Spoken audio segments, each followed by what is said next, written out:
bin Yahzan. Okey, kalau hangpa tengok dekat dalam buku Erti Beragama Yang Hilang ni, dekat dalam muka surat 158, aku baca dulu lah. Ada disebut tentang satu susuk tubuh yang bernama Hai bin Yahzan. Lebih tepat, kita mula dengan muka surat 156. Topik dia beragama tanpa Tuhan. Topik ini mengingatkan saya kepada kisah seorang manusia yang beragama tanpa Tuhan. Namanya Hai bin Yahzan. Dia seorang anak muda yang tercampak ke sebuah pulau asing sejak kecil. Justru dia membesar sendirian tanpa pernah bertemu dengan manusia lain. Ala-ala kisah Robinson Crusoe pada kurun ke-18. Okey, yang ni bukan kali pertama Ustaz Hasrizal Abdul Jamil sebut berkenaan dengan Hai bin Yahzan, iaitu setia dengan kebenaran. Muka surat 57 ada disebut juga berkenaan dengan Hai ibnu Yahzan. Okey, Ustaz Hasrizal ada sebut tentang Hai bin Yahzan ni, yang bagi aku susuk tubuh ataupun cerita Hai bin Yahzan ni sebenarnya bermasalah at one point, tapi pada masa yang sama kita perlukan dia untuk menjelaskan apa yang kurang dengan pengamalan agama kita pada hari ini. Okey, kita tengok. Hai bin Yahzan tidak pernah tahu apa itu agama. Dia membesar dengan mempelajari hukum alam di sekitarnya, belajar mengajuk cakap binatang dan belajar berkomunikasi dengan mereka. Dengan mematuhi hukum alam itu, dia selamat. Walau bagaimanapun, dalam diri Hai ada suatu unsur kuat yang membuatkan dia melihat yang tersirat di sebalik yang tersurat. Unsur itu membolehkannya berfikir, dalam pembuka penutup kata, tentang kuasa agung di sebalik semua material yang mengelilinginya.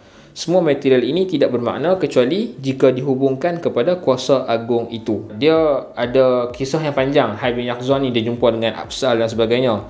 The core of the story, cerita Hai bin Yahzan ni adalah Hai bin Yahzan dia bertuhan. Dia bertuhan, tapi dia tak ada agama yang spesifik. Sebab dia tahu daripada mana Tuhan ni dan sebagainya, dan dalam tafakur dia, dalam proses menelaah alam ni, dia jumpa Tuhan. Dia jumpa dengan seorang lagi pula, mereka ni ada agama, tapi mereka ni lebih kepada ritual. Setakat yang aku baca dekat dalam buku ni, dia ada sebut muka surat 158 lah. Cerita ini sebenarnya ialah novel yang dikarang oleh seorang ahli falsafah bernama Ibnu Tufail, yang hidup di dalam kerajaan Andalus, dan negeri bertamadun yang dimaksudkan itu ialah Andalus. Ini merupakan sebuah kritikan sosial ke atas Andalus, yang mana pada masa itu penduduk-penduduknya mengamalkan ritual agama Islam tanpa memahami sebab-sebab mereka melakukannya. Okey, yang tu justifikasi kenapa Ustaz Hasrizal Abdul Jamil bawa kisah Hai bin Yahzan dekat dalam buku Erti Beragama Yang Hilang, dan juga dalam buku Setia Dengan Kebenaran. Aku ada baca satu buku.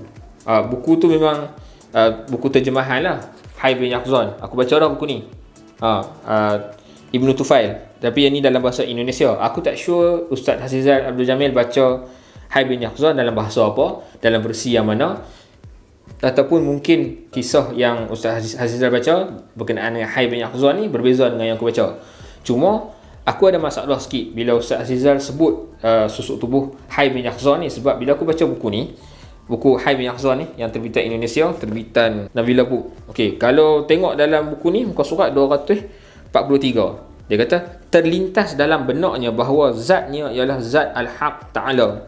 Dirinya adalah dirinya, nya huruf besar, merujuk pada Tuhan lah. Dia adalah Al-Haq. Sounds familiar kan? Ana Al-Haq.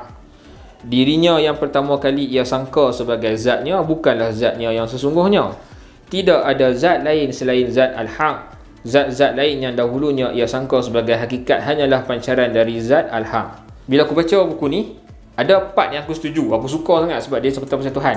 Dia habaq benda yang kita boleh lihat ni sama macam makhluk. So daripada situ dia kata Tuhan ni tak boleh sama dengan makhluk tu, kita tak boleh tengok Tuhan dan sebagainya. Yang tu aku suka penjelasan tu. Ada satu part dalam buku ni aku suka, dan beberapa part yang lain lah.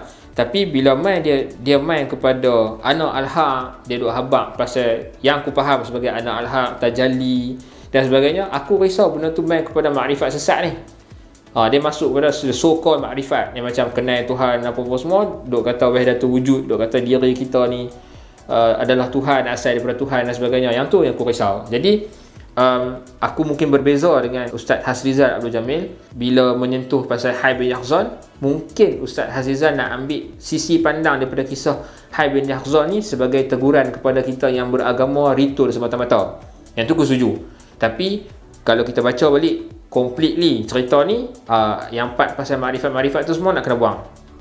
Dan interestingly, Ustaz Hasrizal pun sentuh ataupun tak setuju dengan geng-geng tasawuf yang melampau ni, tasawuf sesat apa semua ni.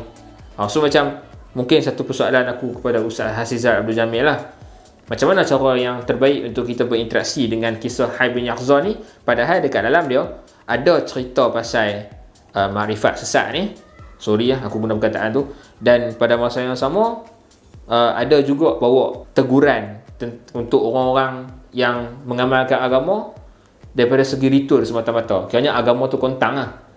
Aku tak mau sampai satu tahap kita terlalu mengagung-agungkan cerita Hai bin Yahzan ni sehingga kan bab marifat sesat tu pun kita angkat, ataupun kita tak sedang ada bahagian marifat sesat dekat dalam cerita Hai bin Yahzan ni. Itu saja. Wallahu a'lam.